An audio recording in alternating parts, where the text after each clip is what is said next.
So when we talk about food waste, if food was a country, it would be the third largest country in the world for emitting carbon emissions. A third of all food produced for human consumption goes to waste.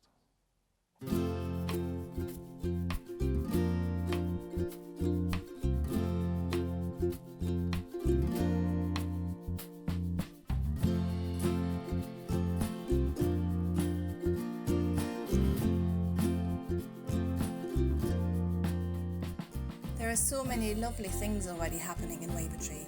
So many people working to combat climate change or just make the community look a bit nicer. It's amazing what we can do when we all work together.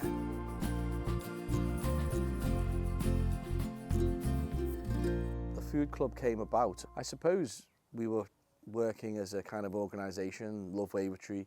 We managed to get hold of a shop. We thought, well, we'll kind of develop a charity shop from it and try and reinvest in the community. And as part of that, there was an opportunity to work with an organisation called FareShare. And what they do is they take all the food waste, and it's a kind of a food reuse organisation. So instead of actually providing, food to people who need, or are desperate for food and need food, it's more of a food reuse. So it's cutting out all the food going to landfill and that kind of stuff. So we ended up working with FareShare on that. The volunteers now set up every Friday afternoon, and then they are ready to open the shop for the community at 10 o'clock of a Saturday morning. And as you can see, it's quite vibrant. It's got really, really busy as the time's gone by. And it's a really good initiative that's been seized upon by Love Wavertree. Yeah, because it's cheap. You get a good bit of food for a couple of quid and it helps you out, especially when everyone's struggling the way they are. It's for about £3.50, you get about £16 worth of food. So you get, I think, 15 items each person. And I think we've got about 150 people signed up for it.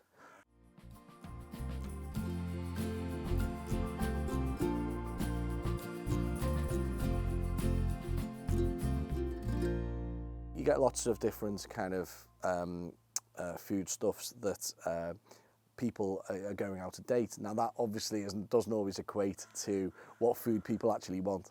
So we've actually taken it upon ourselves to reinvest the money that we make from the charity shop into purchasing staple items, like pasta and rice, and all the fresh fruit and fresh vegetables and that kind of thing. So as well as having that food waste, we ensure that we've got a good selection of different foods for people to kind of have. I think what it does, it brings the opportunity to for deprived families, the opportunity to purchase food within an agreement of 10 items for £3.50, which is achievable to them, for us as a community, and to make it more sustainable and hopefully ease the burden of the cost of living crisis. Helps people who need it. Yeah. Yeah, and there's a lot of people need it at the minute. So at the minute, it's great. It helps the community in that, I suppose it provides a support network, provides food, it provides discussion points. We've had people come in and they've been, it's not just been about the food, it's been about not having a house. We've had people kind of, in situations where they haven't even had a roof over their heads, and it's kind of precipitated that kind of conversation, and it's kind of, and then things can be done, because if people don't know, then it's very difficult to identify, and you don't want to be, it's quite a difficult question to ask. Are you okay? Even though it's quite straightforward, really. I think the food club embraces the global concept which is currently happening around the world in terms of the cost of living crisis, and in particular the impact that has on food. Well, it shows that people are in it, doesn't it? They need it. And every week, if you're last year and every week, it's more and more people and these can't cope because there's too many people need stuff. I mean, you know that it's getting like that across the country, isn't it? It's getting worse and worse. I think a lot of the food banks are getting to the point where they can't cope. So it's definitely needed. Yeah. Badly needed.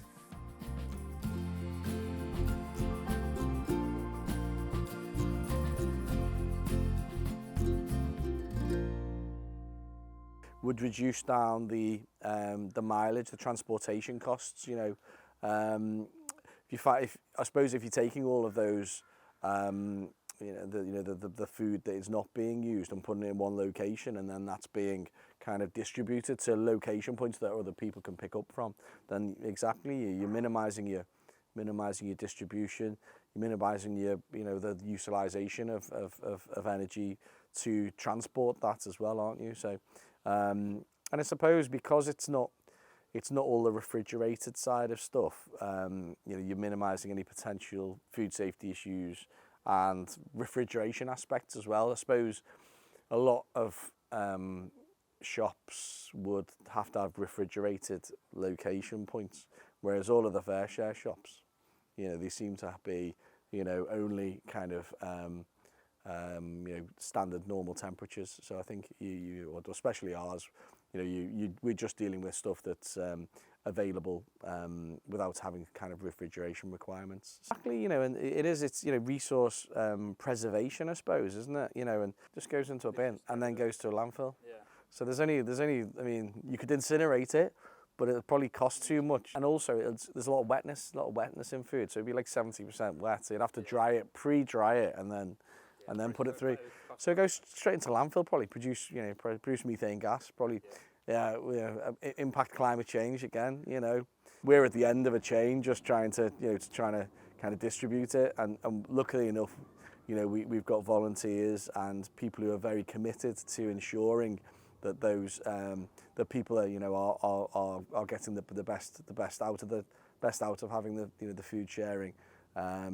So we're quite lucky in that respect, but obviously, it goes up to the big kind of chains of supermarkets and stuff. So it's good that they're actually participating as well.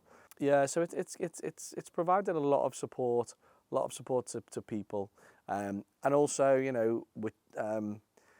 it has provided a lot of food that would have gone to landfill site, a second chance, I suppose.